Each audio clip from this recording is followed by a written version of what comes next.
Silvestre y La Naranja sonando en la radio de la Uni, haciendo pretextos en un bloque de estrenos. Ya la última parte casi de este programa, nos metemos en la última media hora de Volver a Casa. Vamos a charlar ahora con Valeria Plaza, es doctora en Ciencias Sociales, abogada y también su especialidad es en política de seguridad. Con Valeria ya hemos charlado en algunas otras oportunidades. Ella es de Córdoba Capital, también se ha formado en la Universidad Nacional de Córdoba. ¿Cómo andás, Valeria? Matías te saluda, ¿todo bien? Hola, ¿qué tal, Matías? Buenas tardes a vos y a toda la audiencia. Bueno, es un gusto volver a dialogar contigo, Valeria. Y algunos temas puntuales que queríamos charlar con Gaby desde hace una semana aproximadamente, y hay otros que han aparecido ahora, en estos últimos días. Pero uno de los temas es en Córdoba, y quería preguntarte qué análisis has hecho con respecto a lo que ha pasado en las diferentes cárceles de Córdoba, y sobre todo hasta en Villa María también aquí nos ha pasado, ¿no?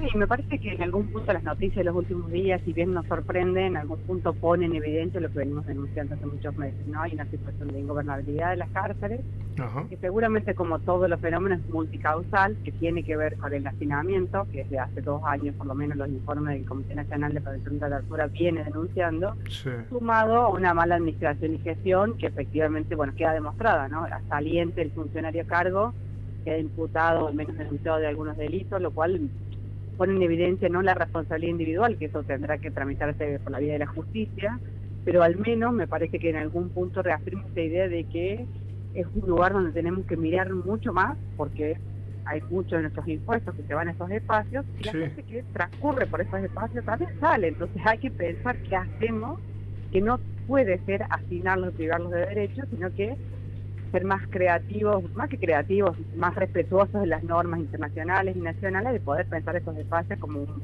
verdadero espacio de reinserción social, ¿no? Muy lejos de lo que hoy tenemos en la realidad. Sí, parece utópico casi, vale, pensar en eso, ¿no?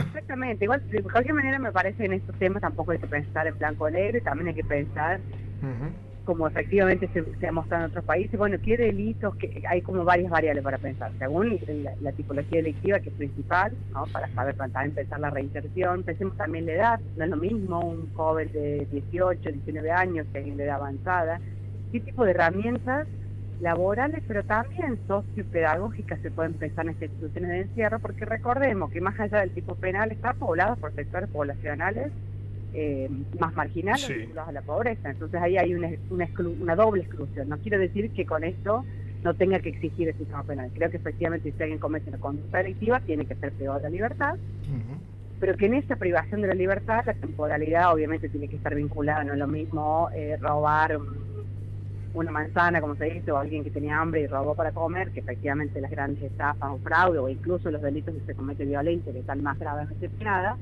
Yo creo que el Estado tiene una obligación, y nosotros como ciudadanos y ciudadanas, de reclamar de que hay algo que se puede hacer, y por suerte hay experiencias donde vos tenés acceso al empleo, tenés mejores condiciones de educación de alguien, de muchos de los sectores que llegan casi sin niveles educativos completos, es decir, primaria incompleta, que puedan completar esos estudios en establecimientos penitenciarios, le da más herramientas en esta idea de pensar de que hay que competirle al delito, y que puedan buscar alternativas laborales, formales, informales, que no sean el daño y la violencia, ¿no? Sin duda. Además, como bien reflejas y lo estás haciendo en este análisis de lo que vivimos en el sistema carcelario argentino, no solamente en el cordobés, que al haber cambiado la cúpula no quiere decir absolutamente nada en cuanto a estos puntos. Sí, obviamente a los delitos que venían cometiendo de estafa, y está muy bien, que inclusive paguen por ello, ¿no? Exactamente, incluso yo diría que es como una oportunidad para revisar. Claro, exacto. ¿no? Porque si no siempre estaban, de hecho efectivamente se suceden delitos con sujetos que están privados de la libertad. Sí. Ahora uno se pregunta desde la lógica del sentido común, no hace falta tener muchos estudios para saber si un sujeto privado de la libertad comete un delito, si bien es responsable individualmente por ese delito, y que más responsabilidad tiene, que tiene mejor posición social, económica y de manejo y de poder de esa situación, que tenían que ver con guardias de servicio penitenciario, y en este caso también no se presupone que incluso directores o jefes de servicio. Es simplificar, o sea, no es solo la responsabilidad individual, sino, insisto, que tiene que ser una medida del gobierno que diga estas prácticas no las vamos a tolerar, ¿no? Incluso en otros caminos, que hay muchos derechos afectados en términos del acceso a la salud y en términos del acceso incluso a la recreación o poder garantizarle la visita a quien está privado de la libertad. Pero estamos hablando de lo que es básico, que es decir, si vamos a ser privados de la libertad porque cometieron un delito, no puede el Estado ofrecerle, porque el funcionario público es el Estado, que siga delinquiendo para poder subsistir en la chica carcelaria. Es un sinsentido y creo que es un punto en el cual podemos estar de acuerdo, ciudadanos y ciudadanas, de que eso no le aporta a nadie más que al bolsillo del funcionario que ganaba con eso, ¿no? Totalmente. Valeria, ¿cómo estás? Gaby Ventura te saluda. Buenas tardes. ¿Qué tal? Buenas tardes, Gaby. En relación a esto y a la llegada de un nuevo gobierno, primeramente vamos a hablar de Córdoba, ¿cómo ves la política de seguridad que intenta implementar el recientemente llegado Martín Yarlora? De hecho, ha enviado un proyecto bastante extenso a la legislatura que se habla de cuestiones de seguridad, pero que tiene muchos puntos, que incluye desde cámaras en la vía pública a el uso de pistolas no letales. ¿Alguna apreciación en primera instancia del nuevo gobierno? En principio no parece como tan novedoso de algunas acciones que viene realizando el gestión anterior. Estos temas, lamentablemente a veces desconfiamos un poco, o no desconfiamos, esperamos que pasen las medidas y que se ejecuten, que los planes. Ha habido, y podría ser una historia, pero no voy a aburrir a la audiencia, de la infinidad de planes integrales que se mandaron a la legislatura y que fueron aprobados, o mensajes del 1 de febrero donde se decía que se iban a hacer una serie de cantidad de cosas que después no se realizan, sino que responden a un discurso más comunicacional. Creo que efectivamente algunos de estos puntos podrían ser discutibles porque yo siempre, puede ser un vicio de investigador, que decir, bueno, cuando yo planteo una solución tiene que venir acompañada del diagnóstico, algo que en Córdoba viene fallando. Es decir, vamos a usar las armas no letales, tienen riesgos, no digo que no puedan usarse, pero debería venir acompañada de en qué tipo de delitos, cómo se va a preparar el personal para que la utilice, de una serie de cuestiones que quizás tengan más que ver con un reglamento. Sin embargo, mi mayor objeción con este nuevo plan, o es una objeción, es decir, prefiero esperar a ver resultados efectivos de este plan para que podamos alcanzar la eficacia, porque lamentablemente ha habido muchos de estos planes, y me puedo acordar por lo menos 5 o 6 que incluso tienen un abordaje más preventivo, que uno diría que es más recomendable que un abordaje puramente preventivo, represivo, como fue el de los corralitos y otro tipo de planes. Pero me parece que es importante dos cosas que le plantearía en términos además de aporte crítico al plan, que no me parece malo en sí. Por un lado, que pueda dar más detalles de cómo se va a ejecutar, porque con los titulares solos no modificamos la situación de inseguridad que los ciudadanos y las ciudadanas de Córdoba vivimos todos los días y que queremos a esta altura reclamarle mucho más eficacia en estas medidas.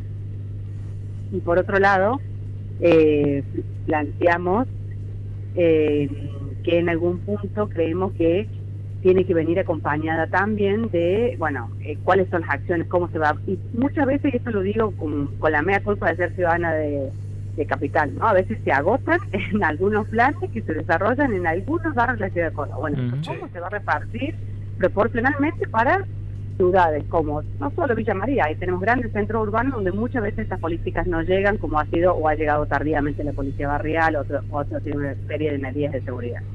Pasando en limpio, me parece que lo que tenemos que hacer es acompañar como ciudadanos aquellas medidas que creamos que sean respetuosas de las políticas que atiendan a la prevención, que es mejor que la represión, pero que como ciudadanos y ciudadanas también debemos exigirles que sean fundadas en diagnósticos reales y concretos y que no se agoten solo en Córdoba capital.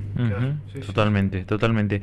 Y de la llegada de Juan Pablo Quinteros al Ministerio de Seguridad, ¿tenés alguna, un hombre que ha sido opositor a Yarlora y que ahora se suma al gabinete y que va a estar en un área tan clave como esta? A mí me sorprende no tanto, porque hace rato que la cartera de seguridad no viene de la mano o no viene acompañada de un currículum de especialistas, ¿no? Viene siendo parte de un sorteo de la disputa política, porque claramente para poder acercarse a Chores en torno a la gobernabilidad de la provincia. De cualquier manera siempre me parece interesante no dudar, porque si tiene buenos asesores y puede sentarse a comprender la problemática, no es un referente de seguridad, no es alguien que sea reconocido en la problemática, pero quizás su rol de ex opositor a nuevo oficialista le permita tomar un poco de medidas un poco más osadas que las que se viene teniendo en el último tiempo, que me refiero básicamente es a una reforma policial, paulatina, de la que sea, pero hace falta para poder gobernar la policía, tener cultura política y efectivamente tener medidas mucho más eficaces, que no sea solo ante un conflicto de sacar la cúpula, o sea de la policía de la provincia, como fue el caso de Valentino Blas y Joaquín Paredes, que pusieron a Rita Zárate, o en este caso del servicio penitenciario. Hay denuncias que ya no son, que eran de una envergadura tal que tuvieron que pedirle la renuncia a Bouvier. Bueno, que efectivamente este ministro pueda dar cuenta de reformas más estructurales. A mí no me interesa que descabecen cúpulas, sino que creo todos los ciudadanos y ciudadanas lo que queremos es que mejoren nuestra seguridad, ¿no? Sí, claro. Totalmente.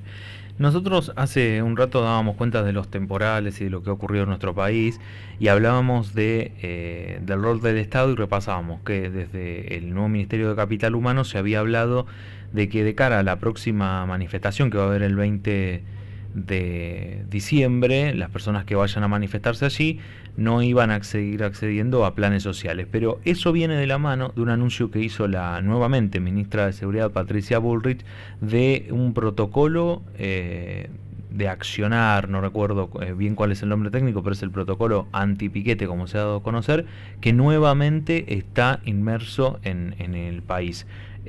Sobre eso quería pedirte apreciaciones y sobre lo que implica lo anunciado hace algunos días atrás. Ahí en algún punto me parece que no es una receta nueva, ¿no? De para poder, extremar las medidas penales represivas cuando no puede resolver la complejidad social. Claro, totalmente. Una malla de contención que en nuestra Argentina hemos tenido ejemplos tremendos, que ojalá que no volvamos a esa etapa, y que lo que deberíamos exigirle al gobierno entrante o que acaba de asumir hace unas semanas es que se siente a resolver las condiciones estructurales de pobreza por las cuales las personas salen a manifestar. Digamos, no hay ningún manifestante que decida cortar la ruta si tuviera cubierto determinados accesos a totalmente. Incluso si no lo fueran, las mejores estrategias son una mesa de negociación donde con las organizaciones, porque además son organizaciones que están ahí el nombre, que son visibles, que las pueden sentar en una mesa de desarrollo social o de la cartera en la cual estén reclamando, para poder acordar y poder registrar si su reclamo es legítimo o no, y que no es, en algún punto hasta perverso, pedirle a la policía que resuelva los conflictos sociales, laborales, etcétera, que son producto más de una crisis, ¿no? Me parece que, incluso lo diría en términos de defensa del personal policial, ¿no? Es pedirles que se expongan a situaciones de extremada violencia y que efectivamente pueden resolver el momento en que van a detener a quienes estén haciendo el piquete, pero que van a volver al día siguiente, y si sigue la crisis social, van a seguir los días de... esa receta de que con la policía puede resolver los conflictos sociales en ninguna parte del mundo se dio, ¿no? Sí, por supuesto. Y ese tal cual lo decía, me parece que una receta, y lo charlamos hace unos días también con Gaby, que ya hemos visto, ¿no? Ajuste más represión, así de simple. Lamentablemente sí.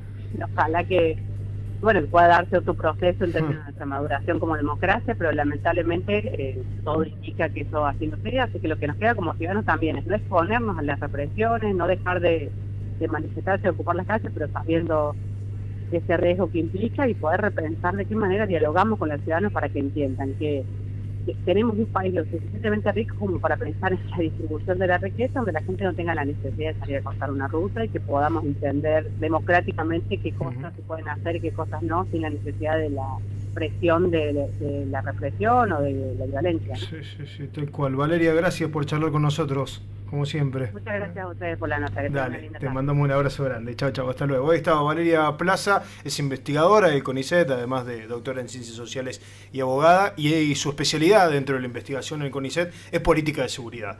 Por eso charlamos con ella de lo que ha pasado en Córdoba, de los gobiernos, también de los cambios, por dónde van a ir las políticas de seguridad del gobierno provincial y del gobierno nacional, que se está dando a conocer ya en la propia voz de la